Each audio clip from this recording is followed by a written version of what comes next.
beloved Boss Mike Cervera. Atol, Kasong makikita yung textura ng data na eh. Baklita. Okay na data. Narawo mo, kwarta. Gara kayo. Oh, natuloy-tuloy ko na mag-Ilocano. Putik na. Wait lang. Tagalog tayo. Tagalog! Roque. Ano na? Pasok! pag-aaralan na ang kasong maaaring isampa kay dating presidential spokesperson Attorney Harry Roque. Ito ay matapos makumpirmang nakalabas na ng Pilipinas si Roque kasama ang kanyang asawa. Sa panay Kita nyo kasama yung asawa. Ano ba talaga? Ganon talaga.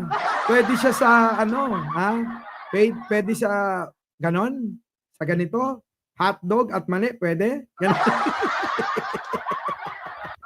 Ay, nako, Roque. Kami nahihiwagahan na. Kulang na lang magpatawas. Oo, yung mga nandito para malaman talaga kung anong klase pagkatao meron ka. Kasarian, nako, alam na yan. Pwede ka sa A at sa B, ha? Pero ang tanong, bakit ka tumakas? Oo. Tuloy. Panayam sa 2x2 kay Dana Sandoval, ang spokesperson ng Bureau of Immigration, sinabi nitong posibleng sampahan ng kaso si Attorney Roque sa pamimeke ng papeles oras na malaman na may nangyaring falsification of public documents. Ayon kay Sandoval, hindi pa matiyak kung saan ba dumaan ang mag-asawa dahil sa ngayon ay wala pa silang makitang anumang record ng dalawa. Aniya, walang kasong pwedeng isampa kay Roque dahil sa iligal na paglabas ng Pilipinas. Doon po sa ating pag-aaral, kahapon po nagkaroon ng pagpupulong yung legal team ni Commissioner Viado. Nalaman na walang direct na kaso na maipafile doon sa illegal na lumabas ng Pilipinas. Maaari po itong mahulog sa falsification of public documents kasi may definitely may pasaporte yan. Maaaring may pinalsify na clearances para tanggapin po doon sa destination. Sa destination. Oo. Yes, so doon po maaari sigurong mahulog yan. But of course, depende sa facts of the case na makikita po once investigahan at makuha ang kanyang travel documents. Nauna nang sinabi ni Attorney Roque sa programang Balansyado kahapon na nagtungo siya sa Abu Dhabi para panumpaan ang kanyang inihaing counter affidavit sa Department of Justice. Para sa MBC TV. Yan, mga kababayan, grabe, no? Daming kaso nito. Naku, Roque. Buti hindi na-high blood dito, ano? Buti na hindi na-high blood. Kasi doon sa amin biruin ninyo yung kapitbahay namin magsasakay, kapayat na high blood Pero eto mga kababayan, hindi kaya na high blood dito. Sobrang taba di ba? Biruin nyo saan kayo nakakita, pati mukha may bilbil na. Kwento ko, gusto nyo, kwento ko yung kapitbahay namin, kapayat-payat na high blood Biruin nyo sa sobrang sipag, batak pa yun Batak pa yun, saan? Sa bukid, magsasakay Biruin nyo, galing sa bukid, inabot ng hating gabi, kakadilig ng kapananim. Aba, biruin ninyo na high blood pa. Tag-uwi mga kababayan sa bahay nila. Alam nyo naman yung mga bahay nun, di ba? Mga pawid-pawid lang. Putik na yan, pagbukas ng pinto mga kababayan, naabutan niya. Yung asawa niya, laging 4 yung paa. Putik na yan, na high blood. Kalma. Huwag mo naman akong bigyan ng dahilan para tabihan ka. Ganun pala yun, Piruin ninyo, naabutan yung asawa, naging 4 ang paa. Puta na high blood siya mga kababayan. Usapang high blood mga kababayan. Usapang 4 ang paa. Mga kababayan, huwag niyong gagawin yan. Mga kababayan, Diyos ko po. Hindi! Anong baliktarang pinagsasabi mo? Ikaw, maabutan mo yung asawa mo, Jay. Maging 4 ang paa. Di ba high blood ka? Eto na nga mga kababayan, no? Bonus na natin to. Usapang ano naman tayo, artista. Usapang artista, eto si Roque mga kababayan. Bago natin tong iwan, nako, samut-sari itong mga kaso, falsification of public document, at kung ano-ano pa. Ano mga kababayan, eto na. Usapan naman, chismis. Saan? Showbiz. At inungkat ng netizens ang 5 taong relasyon ni Maris Racal at Rico Blanco. Napa-throwback pa sila sa panahong kinumpirma ni Maris ang hiwalayan. Nasa frontline na balitang yan, si Laila Pangilinan. Kita nyo mga kababayan, ano? Sobra, Joylyn, thank you naman. Oo, nag-abala ka pa. Ito na. Nasa Japan ka, no? Ohio. Domo arigato. Okay, ano. Oy, kita tayo, January, nandyan ako sa Japan. Oo. May isasama akong isang paborito niyong vlogger. Isa lang sasama ko. Isa lang muna. Hindi na kaya ng pera ko. Nauubos na yung pera ko eh. Kakalibre sa kanila eh. Wait lang. Ito na mga kababayan. Ito na Nako. Kita nyo, 5 taon to na pagsasama. Alam ko, relate yung iba. Kapag pag napag-usapan, ang usapang relasyon. Alam ko, yung iba dyan, hindi na masaya. Yung mga relasyon nyo, mukhang malamig na. Aba mga kababayan, hindi yon dahilan para magloko yan. Dapat mga kababayan, kapag kayo, Kimberly, kayo ay nanlalamig sa inyong asawa, hindi paraan ang makipaglandian sa iba. Diba? Tokyo! Kimberly, Tokyo tayo. Huwag mo naman akong bigyan ng dahilan para tabihan ka. Alam ko, relate dito si Cheryl Santa Maria.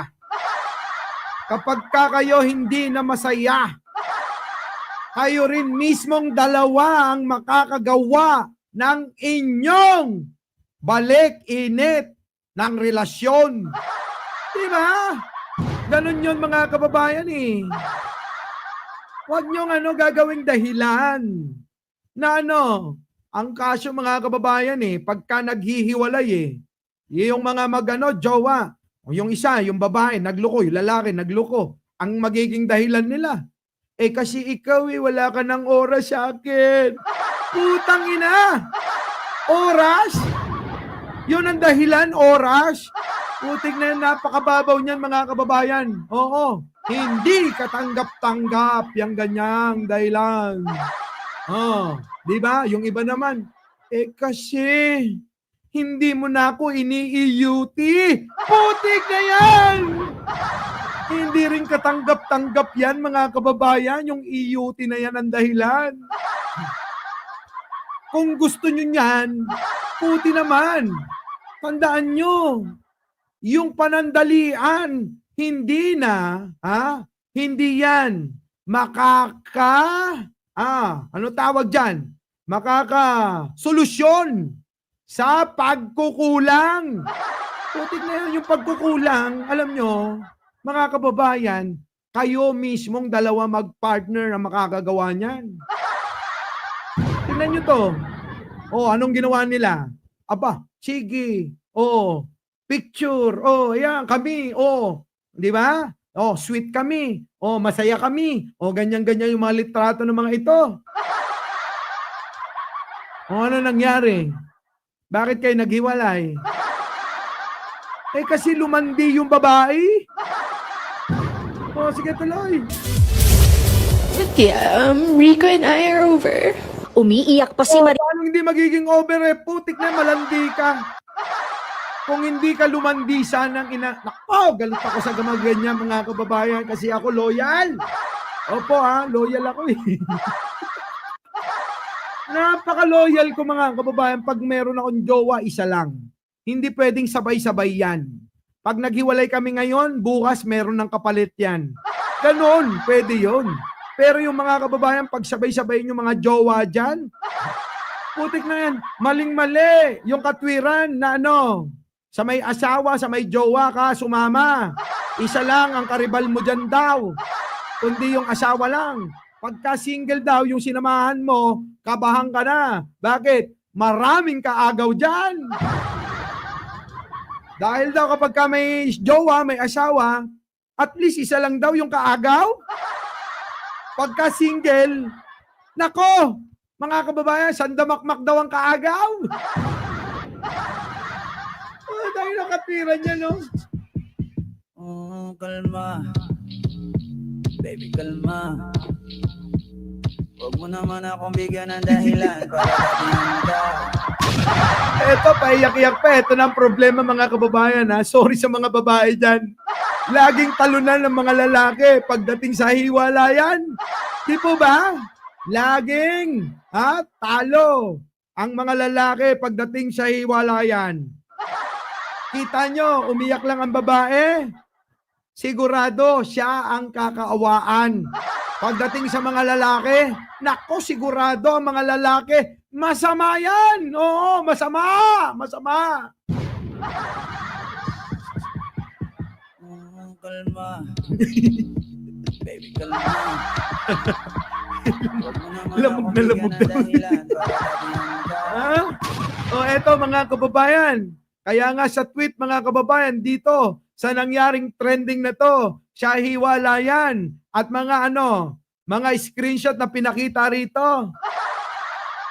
Mas madalas talagang magloko ang mga babae kaysa sa mga lalaki. Oh, kalma. Kalma. Grabe. Huwag mo naman akong bigyan ng dahilan para sabihin ka. Diba, mga kababayan? Kita nyo, paiyak-iyak pa yan. Oo, kinampihan ko siya dyan. Nung umiyak yan, ang tingin ko, kahit idol ko si Rico, napakasama mo. Pinaiyak mo yung babae na hindi ko ginawa sa buong buhay ko. Mga kababayan, hindi ako nagpapaiyak ng babae. Ako ho ang pinapaiyak ng babae. Sa dami ng nagpaiyak sa akin, hindi ko na mabilang. Kung isasakay natin sa bus, mga 3 bus yan.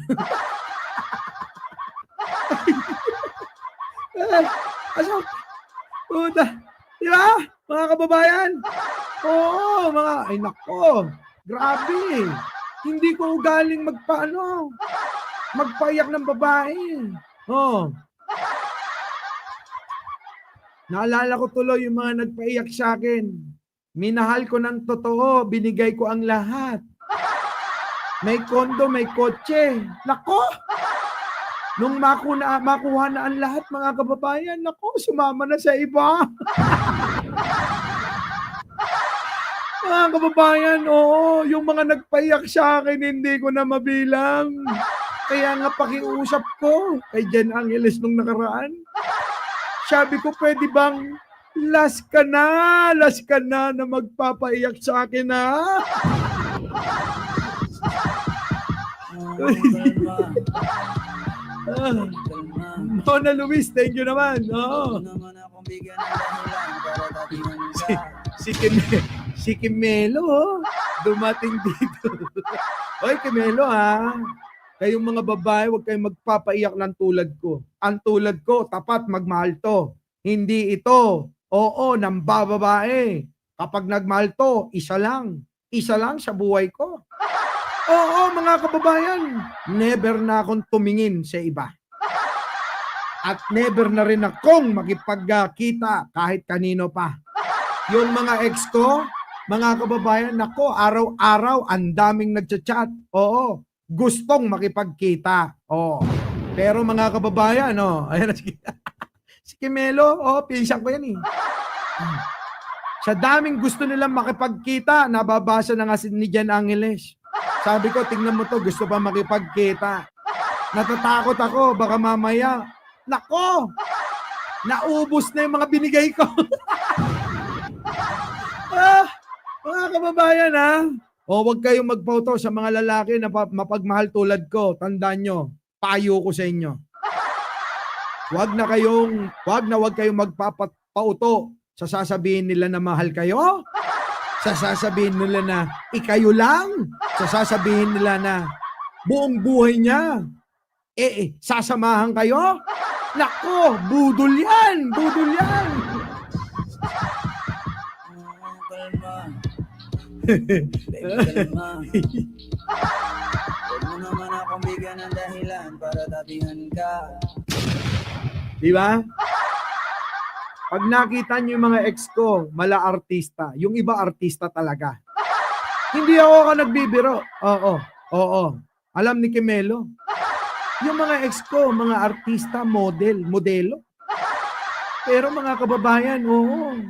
Yung mga ganyan, hindi naman sa pag-ano. Hindi magtatagal sa buhay nyo. Hindi magtatagal sa buhay nyo. Kalma. Baby, kalma. Huwag mo naman akong bigyan ng dahilan para tabihan ka. Hindi ako babaero, Catherine Galpo. Sadya lang ako, pag nakikita nila, parang nakita na nila yung pangkabuhayan showcase nila. Kaya ganon. Ito na, punta na natin to. Alam niyo sa totoo lang ito, nagkita na kami nito. Neto, si Maris Racal, mga kababayan, nagkita na kami niyan. Nagkasunuran kami. Saan? Sa immigration. Oo, papunta ako nun sa Europe. Opo. Nung makita ko na ito, tumitig. Tinitigan ako ng matalim. Yung pala mga kababayan, yung bag niya mga kababayan nando doon, naapakan ko na. Ito na. Maris Racal nang amining hiwalay na sila ni Rico Blanco noong Hulyo. Ayon kay Maris, ilang linggo na raw silang hiwalay noon. Yun nga raw ang loneliest, emptiest weeks ng kanyang buhay. Sa 5 years namin together, we were always on the same page. Alam nyo mga kagababayan ako, ang dami ko nang naranasan ganyan mga eksena. Yung mga padrama na may paiyak-iyak pa. Pero ang totoo niyan, may iba na! Kalma. Baby, kalma. Huwag mo naman akong bigyan ng dahilan para tabihan ka. Oo, mga kababayan, Kimelo, ganyan yung mga, nako! Mga kababayan, biruin ninyo, padrama-drama, may paiyak-iyak. Sa totoo lang ito, baka mamaya kumalat. Uunahan ko na magsasabi, alam siguro ni Kimelo. Alam nyo ba nung araw, siguro taong 2022, hindi, 2020 mga kababayan, ako na magsasabi na ito sa inyo. 2020 mga kababayan, meron akong nabuntisan. Sabi ko naman sa inyo mga kababayan, ang aking buhay parang dyaryo yan. Dinabuntis mga kababayan. Aba, mga kababayan iniskandalo ko sa social media. Habang tulog ako, 3:00 na madaling araw mga kababayan. Grabe mga post, nagkalat sa social media. Sa aking mga post, nandun comment siya. Ang mga kaibigan ko tawag ng tawag, yung abogado, nako yan, ang mga doktor. Oy, Mike Cervera, gumising ka. Alam nyo, sa dami ng mga tumawag sa akin, punong-puno ng miss ko lang cellphone ko. Puta na, nagising ako mga kababayan, 5:00. Nagre-ring pa rin yung telepono ko. Sabi, putangin na, check mo yung iyong wall. Puta, nakita ko, tad mga kababayan. Nako, ang lalaking letra. Sabi, mga kababayan, nung chicks na nabuntis ko.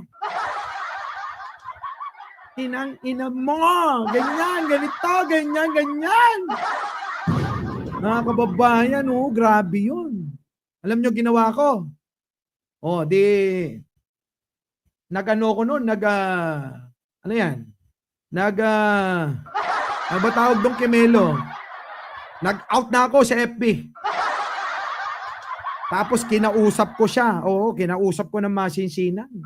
Pinaliwanagan ko kung sino may kasalanan. Nung mahimasmasan, biglang sabi niya, sorry na. Puta, iniskandalo mo na ako. Ang ending, sorry na. Di ba? Sorry na, hindi ko sinasadya. Oo, nag-deactivate ako mga kababayan. Putek na yan mga kababayan. Nung nag-deactivate ako, ayun, no, tinawagan ko. Kasagsagan pa naman ng laban sa mga bobo. Alam ni Kimelo. Saan? Sa mga kakampi mo. Ha? Oh, grabe yun. Tinadtad ako. Pero may mga masasakit. Sabi sa akin, wala kang kwentang ama. Wala kang kwentang tao. Lahat mga kababayan, bulaklak kabiling. Scramble. Hoy, Boss Barbasan, thank you naman. Di ba? Yun ang nangyari mga kababayan. Kinausap ko biglang, sorry na, hindi ko sinasadya. Puta, hindi mo sinasadya, iniskandalo mo ko. Ngayon, friend na kami. Oo. Alam niyo na. Lahat ng mga ex ko, walang masasabi sa akin. Naghiwalay kami ng maayos. Ayun, mga kababayan. Lahat sila, mga kababayan, kaibigan ko. Alam lahat yan ni Jen Angeles kung sino. Dahil ako, tapat ako, mga kababayan. Eto lang. Kapag kayo nagmahal ng tulad ko, dapat yung mga nakaraan ko, dapat hindi kasama sa bilang yon. Not counted sa pagsasama natin yon. Di ba mga kababayan? Kasi yung iba, hinuhukay pa. Hindi pwedeng ganun. Friends with benefits, minsan. Di ba? Ganon Ganon. Kung makakahanap kayo ng tulad ko, dapat wag nyong isasama yung nakaraan. Pag nakaraan. Ganon. Hindi na po pwedeng isama pa yan sa relasyon. Inunahan ko na. Yan ang English. Marami akong naging. Sa totoo lang, kahiwalay ko lang kahapon. Ngayon, kung gusto mo ko ngayon, sagutin mo na ako. Yung araw na yun, naging kami na. Past is past. Ganon. Tuloy. Nako, nawala. Drama. Ayon kay Maris, ilang linggo na raw silang hiwalay noon. Yun nga raw ang loneliest, emptiest weeks ng kanyang buhay. Sa 5 Time out muna tayo sa politics. Jay. years namin together, we were always on the same page. Naku! Always Kay Rico Blanco ko. Idol ko yun on the same page. Naku! But I don't know what happened to me. Naku! Yung mga katira na hindi ko alam kung ano nangyari. Bakit nagkaganon? Lumandi ka? Saan ka sumayat ka? Sumayat! Maylin Antena, Nagsayat sa nunay? Tuloy. 2 taon ding nag-date sina Maris at Rico bago i-anunsyo ang kanilang relasyon noong 2021. Nako po, yan na nga ba sinasabi ko, Rico Blanco Di ba mga kababayan? Nako, alam nyo mga kababayan, ito yung aking panuntunan sa buhay ko. Idol, pag may nawala, may kapalit. Huwag mong dadamdamin yung mga nawawala sa'yo. Dahil yung mga nawawala na yan, mas marami at masigit ang papalit. Di ba mga kababayan? Sige tuloy. 25 years ang age gap ng dalawa.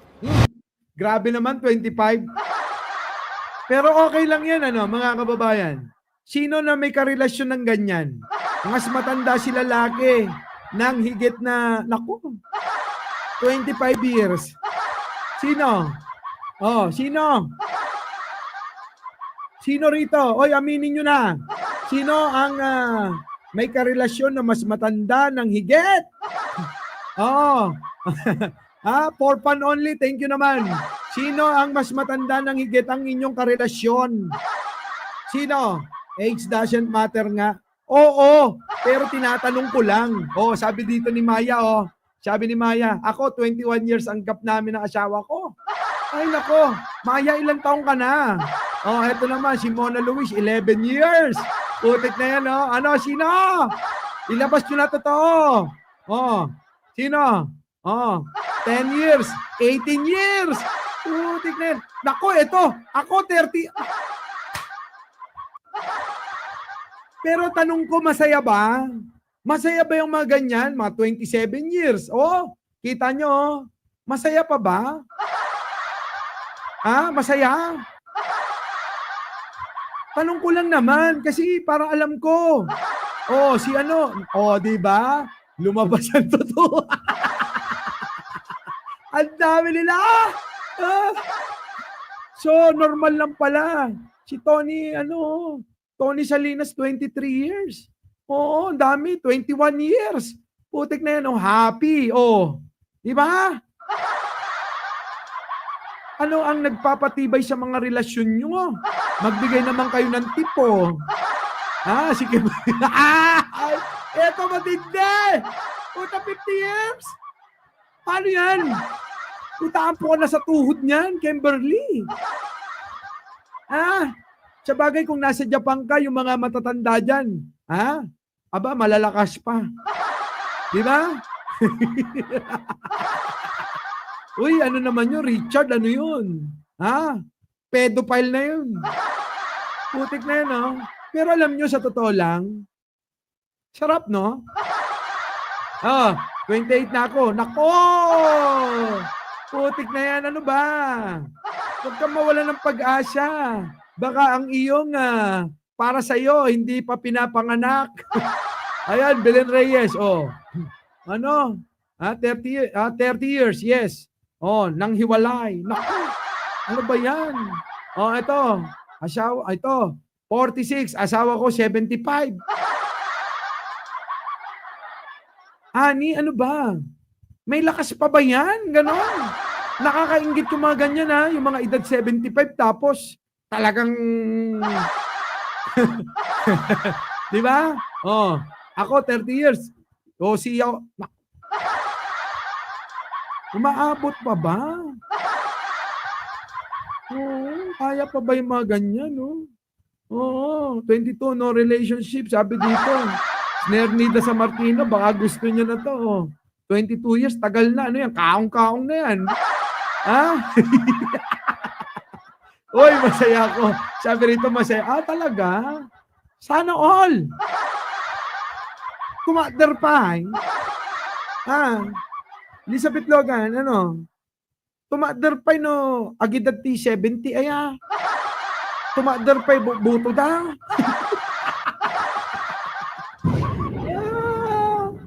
Kiss-kiss na lang yan. Ay, talaga?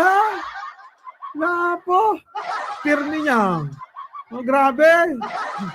Oh, sige mga kababayan. Oh, payo ko lang to, ha. Ako lang. Ilan sa highlight ng kanilang relasyon ay ang fangirling moment pa ni Maris sa River Maya reunion concert kung saan miyembro si Rico. Matapos ang breakup, may pa-special thanks pa si Rico kay Maris. Nako, yan na nga mga kababayan. So, tandaan nyo ha, mga kababayan, Jinkoy. Nagtatanong lang ako. Oo. Kasi natatakot ako, biruin nyo, 60 na ako sa isang taon. Oh, magsi-70 na ako. Baka mamaya natatakot ako eh. Baka hindi na tumakder. Kabubutan apo. Nya. Ano na yun, di na tumakderan.